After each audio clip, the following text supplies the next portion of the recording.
अस्सलाम वालेकुम रहमतुल्लाहि व बरकातुहू। दोस्तों, आप सबको मुबारकबाद। इस मुल्क के हर उस बाशिंदे को मुबारकबाद जो भी सच के साथ खड़ा होता है और खड़ा रहा कभी भी, और जो आगे खड़े होने की ताकत रखता है। इस दुनिया के तमाम उन लोगों को मुबारकबाद जो भी सच के साथी हैं, सच के हामी हैं।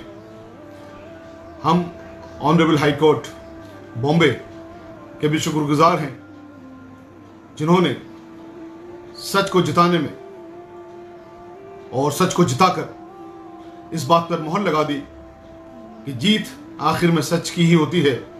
सच विचलित तो हो सकता है मगर सच हार नहीं सकता। बॉम्बे हाई कोर्ट का, ऑनरेबल बॉम्बे हाई कोर्ट का ये ऑर्डर, जिसमें उन्होंने जो मुख्य बातें कही है वो मैं आपके सामने बताऊंगा। जो मेन बात ये कही है कि तबलीगी जमात को बलि का बकरा बनाया गया, ये अपने आप में इस बात को साबित करता है कि हमारे मुल्क में कानून है, कानून का राज है। हमारे मुल्क में जिस गंगा जमनी तहजीब को अपना जानते हुए, अपना मानते हुए हमारे बुजुर्गों ने अपनी जानों की कुर्बान किया, इस देश को आगे बढ़ाने के लिए, मजबूत करने के लिए, सबसे पहले आज़ाद करवाने के लिए, वो कुर्बानियां उनकी रायगा नहीं गई हैं, ना जाएंगी इंशाअल्लाह। ऑनरेबल बॉम्बे हाई कोर्ट ने जो ऑर्डर किया है, मैं आपको सबसे पहले इसकी कुछ मुख्य बातें बताता हूं, फिर आप अंदाजा कीजिए कि जो उस वक्त हम कहते थे तो हमारी बात में क्या कोई जरा सी भी गलत बात थी। जब ये प्रोपेगेंडा किया केजरीवाल साहब ने, एफआईआर करवाई मौलाना साहब के खिलाफ और मरकज के खिलाफ, और ये प्रोपेगेंडा किया कि साहब तबलीगी जमात की वजह से कोरोना वायरस फैला है, कोरोना वायरस बढ़ा है, और मौलाना साहब यहां पर एक धार्मिक आयोजन कर रहे थे, एक स्पेशल धार्मिक आयोजन कर रहे थे, और यह कहा गया था कि धार्मिक आयोजन को टाला नहीं गया गवर्नमेंट की इंस्ट्रक्शंस के बावजूद भी। तो इसलिए मौलाना साहब इस जुर्म के दोषी हैं, कोविड-19 को बढ़ाने के दोषी हैं। ये केजरीवाल साहब के मुख्यतः आरोप थे, जिसको मीडिया ने हाथों हाथ लिया, और मीडिया ने भी इस चीज को आगे बढ़ाने में कोई कसर नहीं छोड़ी। प्रिंट मीडिया, इलेक्ट्रॉनिक मीडिया ने बिल्कुल उस तरह का खेल खेला कि कोविड-19 का एक मजहब करार कर दिया, जैसे कि वो इस्लाम मजहब से उनका कोई रिलेशन है। ऑनरेबल बॉम्बे हाई कोर्ट ने जो बात कही है वो ये कही है कि जब ये जो फॉरेनर्स इंडिया आए, इनका एयरपोर्ट पर स्क्रीनिंग हुई, और स्क्रीनिंग में ये पाया गया कि इनको कोरोना वायरस नहीं है, नेगेटिव है, तो बहुत चांसेस हैं कि उनको कोरोना वायरस इंडिया में आने के बाद हुआ। तो एक तो कोरोना वायरस से वो लोग पीड़ित नहीं आए थे, ये बात साबित होती है। दूसरे, जो मेन इल्जाम था कि साहब एक धार्मिक आयोजन किया गया था, जो सालाना धार्मिक आयोजन था, जिसको वो टाल सकते थे और वो टाला नहीं गया। तो उस धार्मिक आयोजन के लिए ऑनरेबल हाई कोर्ट ने बाकायदा तथ्यों को ध्यान में रखे, तथ्यों को देते हुए, एविडेंस देते हुए ये फैसला सुनाया है कि ये कोई धार्मिक आयोजन नहीं था, और ऐसे धार्मिक आयोजन तबलीगी जमात में कंटिन्यूअस प्रोसेस है जो कि 24 आवर 365 डेज चलते हैं। हम यही कहते थे कि कोई धार्मिक आयोजन नहीं था, और इस तरह का जो तबलीगी जमात का कार्यक्रम होता है वो 24 आवर चलता है और 365 दिन चलता है। ऑनरेबल हाई कोर्ट ने भी यही कहा कि इस तरह के धार्मिक आयोजन तबलीगी जमात में कंटिन्यूअस प्रोसेस हैं और 365 दिन चलते हैं, और जो 1, 2, 4, 5, 10 दिन से नहीं, 50 साल से चल रहे हैं, 50 साल से चल रहे हैं। तो इसलिए यह इल्जाम झूठा पाया गया कि तबलीगी जमात ने कोई आयोजन यहां पर किया था और कोविड-19 के रूल्स की परवाह नहीं की थी। तो यहां पर यह तमाचा है केजरीवाल साहब की सरकार के मुंह पर भी और केजरीवाल साहब के मुंह पर भी, honourable high court of Bombay का, जिसमें उन्होंने कहा कि धार्मिक आयोजन किया गया था। तीसरी, जो ऑनरेबल हाई कोर्ट ने एक बहुत बड़ी बात कही है, वो ये कही है कि ये जो एफआईआर की तबलीगी जमातियों के खिलाफ, ये दुर्भावना के तहत की, मलाइस के तहत की। और वो मलाइस क्यों था, दुर्भावना क्यों थी? ऑनरेबल हाई कोर्ट ने ये कहा, देखिए पहले तो मैं बता दूं कि महाराष्ट्र के अंदर कांग्रेस और शिवसेना की सरकार है। ये वही कांग्रेस है जिसने मुसलमानों को 70 साल में दलितों से निचले स्तर पर पहुंचाने का काम किया है, उन्हीं के साथ मिलकर उनकी सरकार बनी हुई है। लेकिन ऑनरेबल हाई कोर्ट ने बॉम्बे ने यह कहा कि ये सेंट्रल के आदेश पे जो महाराष्ट्र सरकार ने एफआईआर की है, ये दुर्भावना के तहत है, और ये शायद इसलिए की गई है कि मुसलमानों के अंदर एक डर पैदा किया जा सके, क्योंकि वो लोग सीए के खिलाफ प्रोटेस्ट कर रहे थे। सीए के खिलाफ प्रोटेस्ट दिल्ली में नहीं, पूरे हिंदुस्तान में हो रहे थे, जगह जगह हो रहे थे। तो एक ये डर उनके अंदर पैदा हो जाए कि वो किसी भी विदेशियों से ताल्लुक ना रखें, किसी भी विदेशी मुसलमान से ताल्लुक ना रखें, और वो जिस इस तरह की इनकी डिमांड्स हैं जो ये कर रहे हैं, एक डर उनके अंदर पैदा हो जाए, तो डर पैदा करने के लिए और ये दुर्भावना के तहत एफआईआर की गई। तो ये अपने आप में एक बहुत बड़ी चीज है जो ऑनरेबल हाईकोर्ट ने बात कही है, साबित की है। और ऑनरेबल हाईकोर्ट ने प्रिंट मीडिया और इलेक्ट्रॉनिक मीडिया के मुंह पर भी तमाचा मारने का काम किया है। मेरे अल्फाज मुंह पर तमाचा मारना इन दैट सेंस है कि ये उनके खिलाफ एक ऐसी जबरदस्त टिप्पणी आई है ऑनरेबल हाईकोर्ट की कि मेरा ख्याल ये है कि इलेक्ट्रॉनिक मीडिया और प्रिंट मीडिया के उन लोगों ने कम से कम अब तो डूब के मर जाना चाहिए जिन लोगों ने उस वक्त कोविड-19 जैसी बीमारी से जब लड़ने का वक्त था, पूरे देश को एक साथ खड़े होने का वक्त था, तब भी देश को धर्म के नाम पर बांटने का काम किया। ऑनरेबल हाईकोर्ट ने कहा कि हमारे देश का कल्चर है अतिथि देवो भव, यानी कि जो भी हमारे देश में गेस्ट आता है वो हमारे लिए भगवान की तरह होता है, अतिथि देवो भव। और ये उस कॉन्सेप्ट के खिलाफ है। जो तबलीगी जमात के लोग यहां पर हिंदुस्तान के अंदर आए, ये बेसिकली हमारे मेहमान थे, और मेहमान का जब दर्जा हमारा कल्चर ये कहता है इस मुल्क का कि वो हमारे लिए भगवान की तरह हैं, तो उनको इस तरह से ट्रीट करना, उनके खिलाफ प्रोसिक्यूशन करना, ऑनरेबल हाईकोर्ट ने वर्ड इस्तेमाल किया, प्रोसिक्यूट उनको किया गया बेसिकली, तो उनको प्रोसिक्यूशन करना ये उस कॉन्सेप्ट के खिलाफ है। ऑनरेबल हाईकोर्ट ने एक और बहुत बढ़िया बात कही, आपके स्वामी विवेकानंद साहब को उन्होंने रेफरेंस दिया कि स्वामी विवेकानंद साहब ने अमेरिका में कॉन्फ्रेंस की थी, रिलीजियस कॉन्फ्रेंस की थी, और उस वक्त ये कहा था कि अमेरिका इसमें कामयाब हो जाता है रिलीजियस फ्रीडम को देने के लिए कि यहां पर एक कॉन्फ्रेंस करवाई गई। हमारे मुल्क में जो कि स्वामी विवेकानंद जी का देश है, वहां पर अगर रिलीजियस फ्रीडम को वायलेट किया जाएगा तो फिर उसका क्या अंजाम होगा। ऑनरेबल हाईकोर्ट ने यह भी कहा, बॉम्बे ऑनरेबल हाईकोर्ट ने, कि जो लोग यहां पर आए जिसको कहा गया कि उनके वीजा का वायलेशन किया, तो ऑनरेबल हाईकोर्ट ने बहुत साफ अल्फाजों में लिखा है कि कोई भी रेस्ट्रिक्शन नहीं है।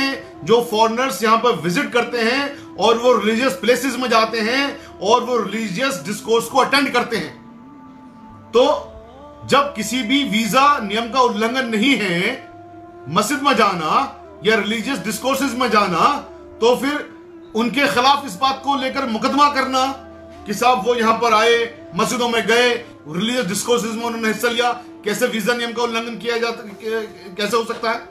और यहीं पर एक बात और कही कि अगर उन्होंने वीजा नियम का उल्लंघन किया था तो आपका राइट था वीजा कैंसिल करके उनको फौरन आप डिपोर्ट करते।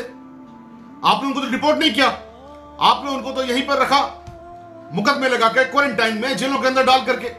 तो ये आपने किस तरह से, आपने एक तरफ तो करो वीजा नियम का उल्लंघन किया तो आप वापस उनको भेजते, लेकिन ऑनरेबल कोर्ट की नजर में वीजा नियमों का उल्लंघन नहीं था। ये ऑनरेबल कोर्ट ने एक महाराष्ट्र की, जो महाराष्ट्र के अंदर एक कहावत मशहूर है, उस कहावत का उन्होंने हवाला दिया, और उस कहावत का हवाला देने से पहले यह कहा क्योंकि कुछ मस्जिदों के ट्रस्टीज को भी इन केसेस में मुलजिम बनाया गया था, उन मस्जिदों के उन लोगों को भी मुलजिम बनाया गया था जिन लोगों ने वहां पर इन तबलीगी जमात के लोगों को मस्जिदों में रहने पर खाना पहुंचाया था। तो ऑनरेबल हाईकोर्ट ने अपने ऑर्डर में एक तो बात यह कही कि मस्जिदों में रहना किसी भी तरह से किसी भी नियम का उल्लंघन नहीं करता है, और महाराष्ट्र के कहावत का उन्होंने उदाहरण दिया, ये कहा कि अगर आपने किसी मिसिंग फकीर को ढूंढना है, यानी कोई फकीर कहीं मिस हो गया है और वो आपको नहीं मिल रहा है, आपने उसको ढूंढना है, तो आप फिर उसे मस्जिद में जाके ढूंढिए। तो बेसिकली मस्जिद में शेल्टर फकीरों को मिलता है या मस्जिद में उनको खाना मिलता है। तो जब मस्जिदों में, जब कहावत यह है कि फकीर अगर कोई मिस है तो उसे मस्जिद में ढूंढिए। मस्जिद में क्यों ढूंढिए? क्योंकि मस्जिद में उसको खाना मिल जाएगा। तो मस्जिदों में जो लोग रह रहे हैं, मस्जिदों में जो लोग बाहर से मेहमान आए हुए हैं, उनको फिर खाना पहुंचाना कैसे ऑफेंस हो गया? तो इसलिए जिन लोगों ने खाना वहां पहुंचाया है, जो लोग मस्जिद के ट्रस्टी हैं, उनके खिलाफ भी ऑनरेबल कोर्ट ने मुकदमे को खारिज किया। एक और इंपॉर्टेंट बात ऑनरेबल कोर्ट ने कही कि आर्टिकल 19 जो बोलने का अधिकार देता है, वो इसमें कोई शक की बात नहीं है कि वो जो भारतीय सिटीजन है उन्हीं को देता है, लेकिन जो लोग वीजा पर आए हैं इस मुल्क के अंदर, तो उनको भी, चूंकि वो वीजा में आए हैं, वैलिड वीजा पे आए हैं, तो उनको भी आर्टिकल 21 यानी फंडामेंटल राइट टू लाइफ और आर्टिकल 25 जो कि मजहब का अधिकार है उसका, वो उनका राइट बन जाता है। तो आपने बेसिकली आर्टिकल 19 भले सिटीजन्स का है, लेकिन आपने आर्टिकल 21 का उल्लंघन किया, आर्टिकल 25 का उल्लंघन किया, आपने उनके राइट टू लाइफ को आपने वायलेट किया, आपने उनके right to freedom of religion को आपने उनको वायलेट किया। और इसके अलावा एक और उन्होंने इंपॉर्टेंट बात कही, ऑनरेबल हाई कोर्ट ने अपने ऑर्डर में यह कही कि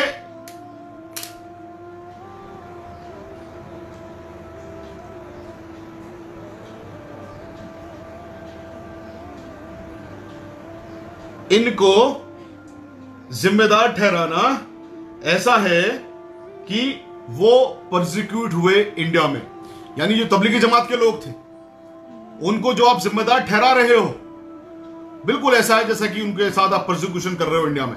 तो दोस्तों, ये मेन बातें थी ऑनरेबल हाई कोर्ट के ऑर्डर की। अब इन सब बातों को आप सामने रखिए और याद कीजिए 1 अप्रैल से जो एक मुहिम चलाई थी प्रिंट मीडिया ने, इलेक्ट्रॉनिक मीडिया ने, रात दिन डिबेट कर रहे थे, वो अब कहां है? आज जब ये ऑर्डर आया है जो कि इस देश की अतिथि देवो भव के कॉन्सेप्ट पर एक बहुत अच्छा उदाहरण है और साबित करता है इस देश के कल्चर को, गंगा जमनी तहजीब को, यहां के कानून व्यवस्था को जो पुख्ता करने का काम करता है, यहां के कानून व्यवस्था पर जो लोगों को यकीन दिलाने का काम करता है, आज वो सारा इलेक्ट्रॉनिक मीडिया क्या साम सूंघ गया?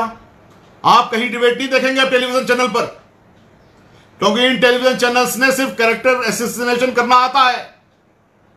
जब सच्चाई की जीत होती है तो इन सबको सांप सूंघ जाता है। अब ये कहीं बात नहीं करेंगे। इसीलिए हमने बारंबार ऑनरेबल प्राइम मिनिस्टर साहब से भी रिक्वेस्ट की है, गुजारिश की है, पिटिशंस के माध्यम से भी, अदरवाइज भी, कि खुदारा इन मीडिया हाउसेस पर लगाम लगाने का काम कीजिए, वरना मीडिया हाउसेस रोज सिर्फ जहर परोसने का काम कर रहे हैं। और जब जहर परोसा जाएगा तो देश कैसे आगे बढ़ेगा, देश कैसे तरक्की करेगा? देश तो हम सब मिलकर ही एक देश बनता है ना। जब सारे के सारे भारतीय एक साथ होंगे तभी देश तो आगे बढ़ेगा ना, तभी देश तरक्की करेगा ना। आपसी इख्तलाफात अलग बात है, उसके लिए कानून है, कानून देखेगा। लेकिन एक मीडिया हाउसेस का काम ये हो गया कि आपने नफरत फैलाना है। और जब ऑनरेबल हाई कोर्ट की इस पर पूरी तरह से मोहर लग चुकी है कि इन लोगों ने नफरत फैलाने का काम किया, इन लोगों ने तबलीगी जमात के लोगों को प्रोसिक्यूट करने का काम किया, तो फिर अब तो कम से कम इन मीडिया हाउसेस के खिलाफ बैन लगने चाहिए, इन मीडिया हाउसेस के लाइसेंसेस जब्त होने चाहिए। जीत सच की ही होनी थी, जीत सच की ही हुई है और इंशाअल्लाह आगे भी हमेशा जीत सच की ही होगी। एक जज साहब ने, ऑनरेबल सुप्रीम कोर्ट के जज साहब ने कहा था कि आप सच के साथ खड़े रहिए, सच को जब जीतना होगा जीत जाएगा, लेकिन जीतेगा आखिर में सच ही। आज वो बात साबित होती है। इतना प्रोसिक्यूशन, इतना हैरेसमेंट, ह्यूमिलिएशन उस मुल्क में, जिस मुल्क की गंगा जमनी तहजीब पूरी दुनिया जिसको सलाम करती है, महात्मा गांधी के मुल्क में जो पूरी दुनिया के लिए आइडियल माने जाते हैं, स्वामी विवेकानंद साहब के मुल्क में जिनको पूरी दुनिया पढ़ती है, जिनके दिमाग का, जिनके ज्ञान का पूरी दुनिया लोहा मानती है, बाबा अंबेडकर साहब के देश में जिन्होंने इतना खूबसूरत कॉन्स्टिट्यूशन बना दिया कि यहां पर सबको बराबरी का हक दे दिया। और यह बराबरी का हक ही है जो पूरे देश को एकता में जोड़ने का काम करता है। अनेकता के बावजूद भी हम सब लोग एक हैं। इतने महापुरुषों के देश में ऐसे मीडिया हाउसेस का कोई काम नहीं है। आवाज उठाइए इस तरह के मीडिया हाउसेस के खिलाफ, ये सरकार बैन करे उनको। शुक्रिया। अस्सलाम वालेकुम। सब्सक्राइब इशातुल इस्लाम केराना यूट्यूब चैनल।